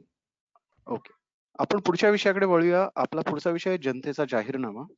या संदर्भात आपण वेळोवेळी अनेक मेसेजेस आपल्याला पाठवलेले आहेत की आपण जनतेच्या जाहीरनाम्याच्या मागची मुख्य भूमिका जी आपली आहे ती मांडलेली आहे. त्याच्यात थोडस मी एक प्रस्तावना देतो की आपण जनतेचा जाहीरनामा हा याच्यासाठी म्हणतो की येत्या काही काळामध्ये कल्याण डोंबिवली महानगरपालिकेच्या निवडणुका आहेत. त्या निवडणुकांच्या आधी आपण जर आपल्या समस्या जर नोंदवल्या, म्हणजे त्याच्यासाठी आपण दक्ष.org नावाचं पोर्टल देखील चालू केलं आणि त्या पोर्टलवरती प्रत्येकाने स्वतःला रजिस्टर करायचंय. आणि मग आपल्या समोर आपल्या विभाग म्हणजे काय आहे की आपले जसे 4 वॉर्ड्स आहेत डोंबिवलीमध्ये EFGH, आज आपण F वॉर्डची मीटिंग घेतोय. तर F वॉर्ड मध्ये काही विभाग आहेत. विभाग म्हणजे एक नगरसेवक एका विभागाचा, म्हणजे असे F वॉर्ड मध्ये कदाचित 11-12 विभाग आहेत माझ्या मते आहेत. तर तेवढे नगरसेवक म्हणजे तर असे मिळून संपूर्ण डोंबिवलीसाठी 50 विभाग आहेत हे 4 वॉर्ड मधले मिळून. तर असे 50 नगरसेवकांचे एक विभाग असतात. तर अशा प्रत्येक विभागामध्ये विभागवार जे ज्या विभागामध्ये राहतात त्यांनी त्या विभागामध्ये काय समस्या आहेत आपल्याला, मग पाण्याची असेल, रस्त्याची असेल, तिकडच्या रिक्षा ट्रान्सपोर्टेशनची असेल, पब्लिक ट्रान्सपोर्टची असेल, इलेक्ट्रिसिटीची असेल, किंवा तिकडे मलनिस्सारण जे होत आहे ते नीट नसेल, गटारं फुटलेली असतील, अशा काही असतील, अनेक कुठच्याही प्रकारच्या समस्या ज्या आपल्याला भेडसावतात त्या तुम्हाला विभागवार त्या दक्षच्या पोर्टलवरती रजिस्टर करून त्या टाकायच्यात. त्याच्याच नंतर जर तुम्हाला असं वाटलं की दुसऱ्या विभागाच्या तुम्हाला समस्या दिसून येत आहेत तर त्या देखील तुम्ही त्या ठिकाणी टाकू शकतात.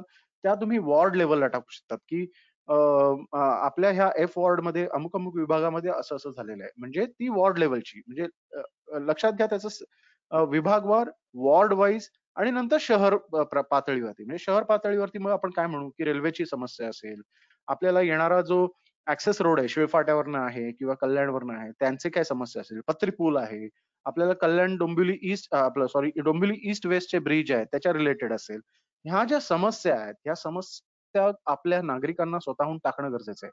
आता तुम्ही म्हणाल की जर समजा पालकरनी एक समस्या टाकली तर तेच भोसल्यांनी टाकली, तेच जर वडाळकरांनी टाकली तर उपयोग काय? नाही, त्याच्यासाठी उपयोग असा आहे की जेवढ्या लोकांचं रजिस्ट्रेशन त्या ठिकाणी होईल, जेवढे लोक जर रिपीटेड देखील त्या समस्या टाकतील, जर रिपीट असेल, जर तुम्हाला वाटलं जर कोणीतरी टाकली तर त्याच्यामध्ये तुम्हाला वेटो करायला अलाउड आहे. म्हणजे जर तुम्ही त्या सेम समस्या तुम्हाला वाटत असेल तर तुम्ही वेटो करा, म्हणजे त्याच्यावरती फक्त क्लिक करा, म्हणजे तुम्हाला कळेल की एका समस्याला किती जण पुष्टी देत आहेत. आणि अशा पद्धतीने जर आपण त्या दक्षच्या पोर्टलला संपूर्ण सशक्त केलं तर त्या दक्षच्या पोर्टलवरनं आपण प्रत्येक भावी नगरसेवकाला किंवा जे उमेदवार म्हणून उभे राहतील त्यांना हा जाहीरनामा जनतेकडनं दिला गेलाय आणि त्याच्यावरनं त्यांनी आपली पुढची मार्गक्रमणा कशी असेल, ते ह्याच्यावरती काय करू इच्छितात, त्यांची उत्तरं आपल्याला जाणून घेण्याचा पूर्णपणे अधिकार आहे आणि आपण त्यांना त्या उत्तरासाठी बांधील ठेवू शकतो. अशा पद्धतीने जर डोंबिवलीकरांनी जर याच्या भविष्यामधल्या सगळ्या निवडणुकांच्या बाबतीत जर आपले डोळे उघडले, थोडे ऍक्टिव्हेट झाले तर ह्याचा खूप मोठा फायदा होईल. लक्षात घ्या, आपण दक्षचं पोर्टल हे कोणीही रजिस्टर केलं तर कोणाची आयडेंटिटी आपण डिस्क्लोज करत नाही. दुसरी गोष्ट, ज्यांनी समस्या लिहिल्या त्या समस्या तुम्ही होम पेजला गेलात, तो होम पेजला प्रत्येक माणसाने ज्या समस्या लिहिलेल्या आहेत त्या फक्त समस्या विभागवार, वॉर्डवार आणि शहर वाईज त्या संपूर्ण प्रत्येकाला दिसतात.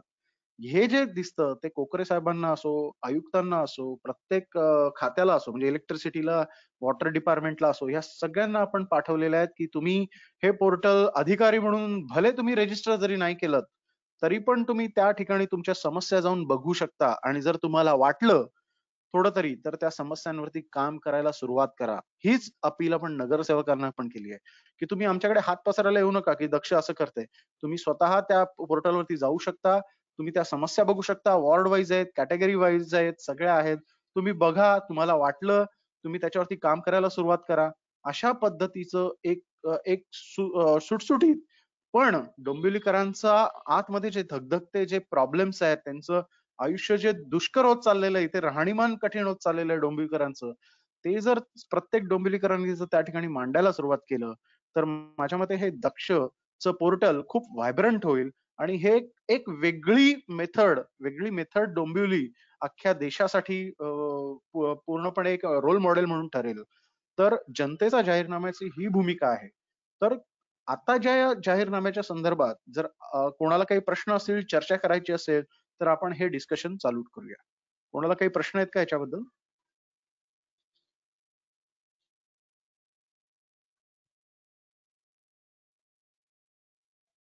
कारण अजूनही आपण दसऱ्याला ह्या पोर्टलचं उद्घाटन केलं आणि आज म्हणजे खरोखर लाजिरवाणी गोष्ट आहे की जर नागरिक एकत्र येऊन जर दक्षतर्फे जर ह्या गोष्टीचं कुठेतरी पुढाकार घेत आहेत, अवघे 251 जणांनी फक्त त्यावरती रजिस्टर केलंय.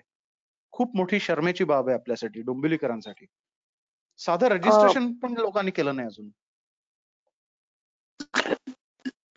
मला तेच म्हणायचं होतं की आपण कमी पडतोय का लोकांपर्यंत पोहोचण्यासाठी? म्हणून तर आपण ह्या मीटिंगचं आयोजन केलंय. आपण पण आज पण मेंबर्स जर आपण बघितले तर अवघे 10-12 मेंबर्स आहोत आपण फक्त.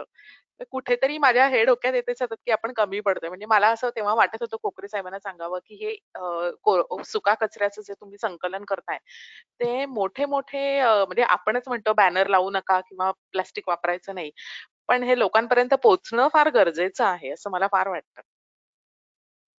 ते पोचलं जात नाहीये अजून लोकांपर्यंत आणि जो पोचणार नाही, ते भाग घेणार नाही तोपर्यंत अवेअरनेस पण येणार नाही. नक्कीच आपण त्याच्यावरती पण थोडस विचार करूया की आपल्याला अजून काय करता येईल त्याच्याबद्दल. अजून कोणाचं काही सजेशन किंवा काही चर्चा करावीशी वाटते किंवा अजून काही वेगळ्या पद्धतीने आपल्याला पुढे जावंसं वाटतंय? मला वाटतं आपण बॅनर लावायचं पण एकदा मागे चर्चेत विचार केला होता. तर तसं मला वाटतं वृषाली म्हणते खरं आहे, आपण कमी पडतोय कदाचित लोकांपर्यंत पोहोचण्याला अजूनही. सोशल मीडियावरती आपण टाकायचा प्रयत्न करतो, पण तरी अजून तेवढे लोक त्याच्यात भाग घेत नाही असं वाटतंय. तर आणि आपण काही ठिकाणी जे ठराविक स्पॉट्स आहेत तिथे बॅनर जर लावता आले आपल्याला या कामाबद्दलचे म्हणा, किंवा तुम्ही या याच्यात अभियानात जॉईन व्हा, तुम्ही थोडा सहभाग द्या, असं आपण काही करून आणखीन जास्त लोकांपर्यंत पोहोचू शकू का? तर सोसायटी लेवलला तुम्ही ज्या मिटिंग घेतात वेगवेगळ्या लोकांच्या, ज्याच्यात आपण माहिती देतो लोकांना, तर त्यांचा असं आपल्याकडे काही ग्रुप असेल सेक्रेटरी चेअरमनचा, त्यांच्याकडे आपण आणखीन अप्रोच करून काही आणखीन करूया का याच्यामध्ये, जेणेकरून जास्तीत जास्त लोकांनी यात सहभाग घेतला पाहिजे, ही आपली इच्छा आहे. पण तसं अजून घडताना दिसत नाही. बरोबर. आपली पब्लिसिटी आपली कमी पडते असं एक साधारण दोघांकडनं लक्षात येत आहे. आणि आणखीन एक मला काय हा धनश्री मॅडम बोलतायत, बोला मॅडम. मी एक असं सुचवू इच्छिते की जसं आपण पोर्टल थ्रू एक सगळ्यांचा रिव्ह्यू घेतोय ना, तसा एक आपण आय मीन ऑफकोर्स आपल्याला ती कॉस्ट एफिशियंट राहील किंवा कुठला स्टडी ग्रुप वगैरे ऑर्गनाईज करता आला तर आपल्याला एक फिरती मोहीम घेता यावी किंवा घेता येऊयात, जेणेकरून ऑन पेपर पण या गोष्टी लोकांना अवेअर होतील. बिकॉज मला असं वाटतंय की बरेचसे जण आहेत की जे पोर्टल ऍक्सेस करत नाहीयेत किंवा त्यांच्यापर्यंत पोर्टल बद्दलच्या गोष्टी पोहोचत नाहीयेत किंवा पोर्टल मधले जे काही ॲव्हेन्यूज आहेत ते त्यांना क्लिअर होत नाहीयेत. हा एस्पेक्ट पण असू शकतो. म्हणजे बेसिकली जसं एक डोर टू डोर जाऊन काही सर्वेस केले जातात, तशा प्रकारचे काही एक सिलेक्टेड एरियाज घेऊन, सोसायटीज घेऊन, त्या सोसायटीज मधल्या काही रिप्रेझेंटेटिव्ह ना तशा प्रकारचे पेपर्स अवेलेबल करून जर त्यांच्याकडनं रिव्ह्यू घेतला आणि मग त्यावेळेस जर का आपण त्यांना सांगितलं की तुम्ही पोर्टल ऍक्सेस करा आणि त्या पोर्टलवरती तुमचं म्हणणं मांडा, तरी पण एक फरक पडेल असं मला वाटतंय. ओके. पुढे आणखीन एक मला काय म्हणायचं होतं की मी नेहमी म्हणजे अगदी आपल्या स्वच्छ डोंबिवलीच्या मीटिंगमध्ये पण मी नेहमी सांगते की तुम्ही स्वच्छ डोंबिवलीच्या कुठल्याही ऍक्टिव्हिटीजचा किंवा आता पर्यायाने आपण दक्ष जाहीरनाम्याचा विषय म्हणून मी सांगते, दक्षच्या कुठल्याही ऍक्टिव्हिटीजचा जेव्हा तुम्ही एक पार्ट आहात तेव्हा काहीतरी त्याला सेलिब्रिटी टच असला पाहिजे, तर लोक खूप संख्येने त्याला जॉईन होतील. मुळात आधी अजून आपण लोकांपर्यंत तेवढे पोहोचलेलो नाही आहोत आणि मुळात ज्या ऍक्टिव्हिटीज आपल्या स्वच्छ डोंबिवलीच्या प्रयत्नांनी होत आहेत किंवा आज आता रोटरी क्लबचंही त्याच्यामध्ये सहाय्य होतं, तर हे सगळीकडे पब्लिसिटी होणं फार महत्वाचं आहे असं मला वाटतं. म्हणजे मग त्याचा एक पार्ट होताना लोकांना कुठेतरी वाटलं पाहिजे की अरे हो मी पण जाऊन देऊन आलो, हो आम्ही पण दिला हा एवढा कचरा किंवा एवढे कपडे दिले, एवढे इवेस्ट दिलं, तर त्यांनी माउथ पब्लिसिटी पण वाढेल त्या गोष्टींनी. तर एक थोडं पब्लिसिटी फार महत्वाची आहे याच्यामध्ये आणि ती करण्यासाठी असं आपण माउथ पब्लिसिटी नंतर यायला हवी, आधी आपलं सगळीकडे मिळणं फार महत्वाचं आहे. बरोबर.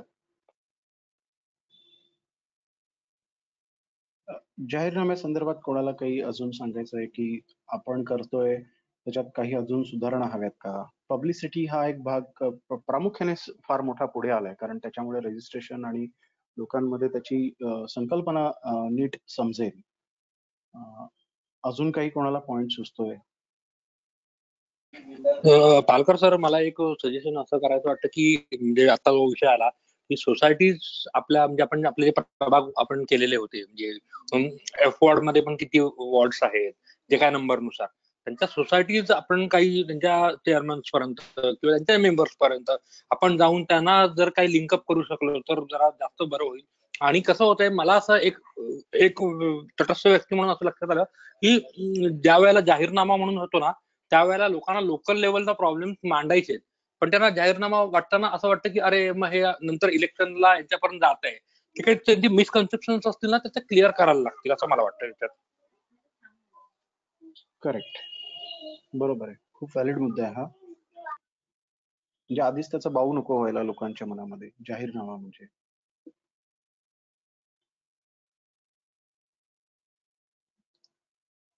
ओके, अजून कोणाला काही मांडायचंय? ओके, सो कोणी काही बोलत नाही याचा मी अर्थ असाच घेतो की नाही म्हणून. तर माझा आता असं एक साधारण आजच्या मीटिंग मधनं तर दोन मुद्दे महत्वाचे हे आलेले आहेत. ते म्हणजे एक म्हणजे जाहीरनामा म्हणजे हा किती सोप्या पद्धतीने आपल्या लोकांपर्यंत पोहोचवता येईल, आणि दुसरी गोष्ट म्हणजे लोकांपर्यंत पोहोचवण्यासाठी आपल्याला विविध मार्ग अवलंबावे लागतील. मग ते बॅनर असेल किंवा सेलिब्रिटी टच, जसं वृषालीजींनी सांगितलं की एखादा आपल्याला काही कार्यक्रम घडवून आणता आला किंवा सेलिब्रिटीची ऍड करून आपल्याला काही करता आलं, तर तो एक भाग. पण ह्याच्यावरती पण वृषालीजी तुम्ही थोडा विचार करून ठेवा. म्हणजे आपण हा तो आपल्या एका कुठच्या पुढे येणाऱ्या मीटिंग मध्ये हा एक अजून प्रामुख्याने धरूया मुद्दा. धनश्रीजी, तुम्ही पण त्याच्यावरती जो विषय मांडलात तो पण थोडासा आपण एक विस्तृतपणे जरा त्याचे पॉइंट्स निघाले तर आपल्याला ऍक्शन्स घ्यायला पटापट सुरुवात होईल. तर ते आपण एक थोडंसं ह्या येत्या आठवड्याभरात आपण करूया. म्हणजे पुढच्या आठवड्यातली जी जी वॉर्डची मीटिंग आहे त्यावेळेला आपल्याला ह्याच्यावरती काही गोष्टी सांगता येतील लोकांपर्यंत. आणि पुढचा आता उरलेला 1 महिना आपल्या हातात आहे. तर 1 महिन्यात आपल्याला किती जास्तीत जास्त लोकांपर्यंत पोहोचता येईल त्याच्यावरती जास्तीत जास्त प्रयत्न आपण करूया. आज ज्या झालेली मीटिंग, ज्यात स्वच्छ डोंबिवली अभियान किंवा स्वच्छता अभियान ह्याच्या संदर्भात कोकरे साहेबांनी ज्या गोष्टी मांडल्यात आणि ज्या पद्धतीने आपण एक क्रांतिकारक म्हणजे काही चेंजेस आपल्या महापालिकेमध्ये स्वच्छतेच्या संदर्भात घेऊन पुढे जात आहोत. त्या संदर्भात काही गोष्टी आपल्या नागरिकांना देखील आपण फॉलो करायला सांगायचं. ते म्हणजे जागोजागी पडलेले रस्त्याचे ढीग, कचऱ्याचे ढीग रस्त्यावरचे, त्यांचे फोटो काढून त्यांना कोकरे साहेबांपर्यंत पोहोचवले गेले पाहिजेत. कारण जेवढे फोटो जातील ते एव्हिडन्सेस म्हणून धरले जातील. आणि त्याच्याच बरोबर आपण जनतेचा जाहीरनामा याच्या दक्ष पोर्टलचा जास्तीत जास्त प्रसार करू. आपण आपले प्रत्येक विभागवार व्हॉट्सअप ग्रुप केलेले आहेत. म्हणजे 50 व्हॉट्सअप ग्रुप आहेत आपले प्रत्येक विभागवार, प्रत्येक प्रभागवार असे सगळे ग्रुप्स आहेत. त्या ग्रुप्सवरती जास्तीत जास्त लोकांना सामील होण्यासाठी जर आपण प्रवृत्त केलं तर आपण त्याच्यामध्ये जास्तीत जास्त अजून पुढे जाऊ असं एक थोडंसं वाटतंय. आणि याच प्रकारे आपल्या ज्या पुढच्या काही कार्यक्रम असतील किंवा ज्या काही मीटिंग्स असतील की त्याच्यावरती आपण अनेक वेगवेगळ्या गोष्टींना आपण आणणार आहोत. म्हणजे ह्या महिन्यात आपण जनतेचा जाहीरनामा आणि स्वच्छ डोंबिवली अभियान ह्याच्यावरती आपण भर दिलाय. ह्याच्या पुढच्या आठवड्यामध्ये पुढच्या महिन्यामधल्या मीटिंग्स असणार आहेत. कारण आपण मीटिंग्स कशा घेणार आहोत, तर पहिला रविवार ई प्रभाग, दुसरा रविवार एफ, तिसरा जी आणि चौथा एच असे हे 4 रविवार आपले मीटिंग्स असणार आहेत दर महिन्याला. तर त्यावेळेला जसं आता पुढच्या जर महिन्यामध्ये आपल्याला इलेक्ट्रिसिटी MSEB चे कोणी अधिकारी आपल्याला आणता आले आपल्या इकडचे, किंवा आपलं वॉटर डिस्ट्रीब्युशन किंवा जे पाण्याच्या संदर्भात जे अधिकारी, मुख्य अधिकारी असतील त्यांना आपण मीटिंगला आणू. जसं कोकरे साहेबांना आपण स्वच्छतेसाठी आणलं, तसे आपण एकेका युटिलिटीच्या अधिकाऱ्यांना जर आपण इकडे आणलं आणि आपण चर्चा केली की आम्हा डोंबिवलीकरांसाठी ह्या प्रॉब्लेम्स काय आहेत, तुम्ही त्याची उत्तर द्या आमची.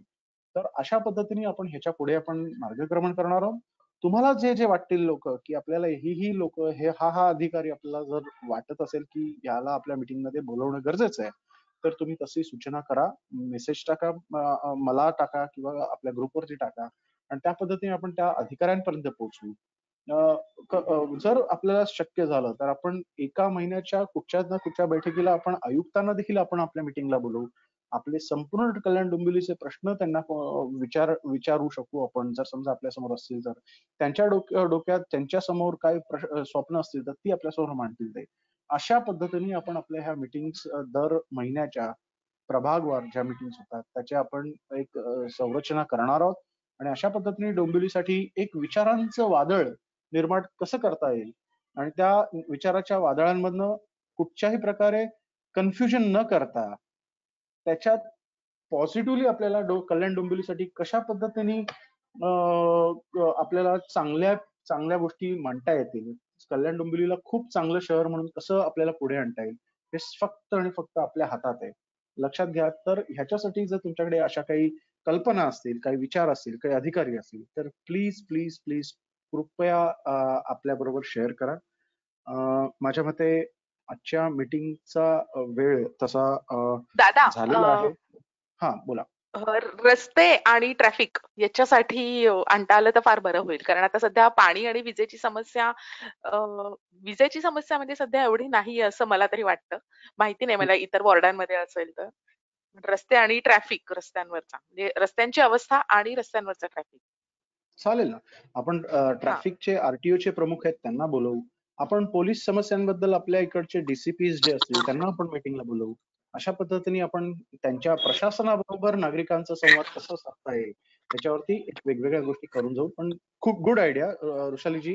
हेच येणं गरजेचं आहे की आपण ह्या काही गोष्टी कदाचित सुटल्या जातात, कारण आपण आपलं सगळं सांभाळून हे पण काम करतोय, त्यामुळे कदाचित सगळ्याच दृष्टीने तो विचार चालत नाही, म्हणून सगळ्यांचे विचार जे त्यामुळे आपल्याला त्यावरती मार्गक्रमण करता येईल. पालकरजी थोडस बोलते इकडे मी.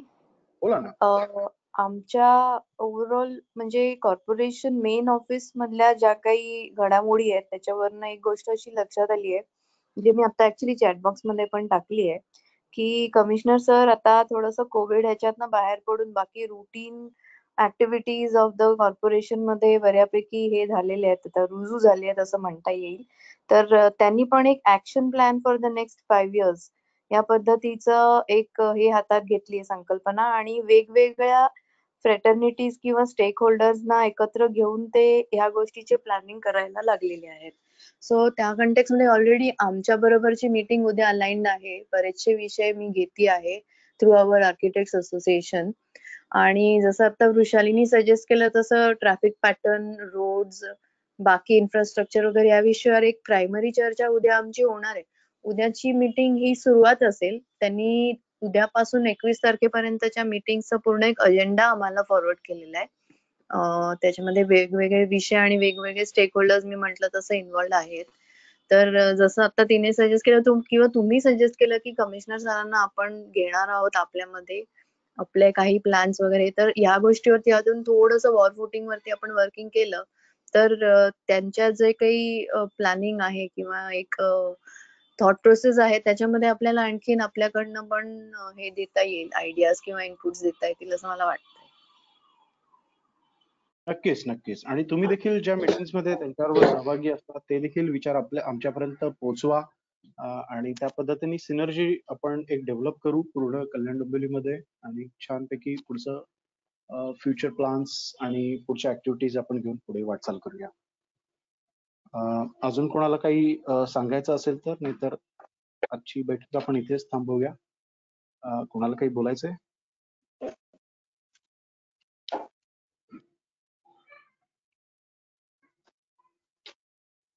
माझ्या मते कोणी बोलत नाहीये, तर शुभरात्री सगळ्यांना. Good night. आणि आपण पुढच्या रविवारी जी वॉर्डच्या नागरिकांबरोबर भेटणार आहोत आणि कोकरे साहेब असतीलच त्यावेळेला आणि या सगळ्या विषयांवरती पुन्हा डीप चर्चा करू. सो पुढच्या रविवारी जी वॉर्डची मीटिंग असेल, सेम टाइम रविवारी 9 वाजता रात्री.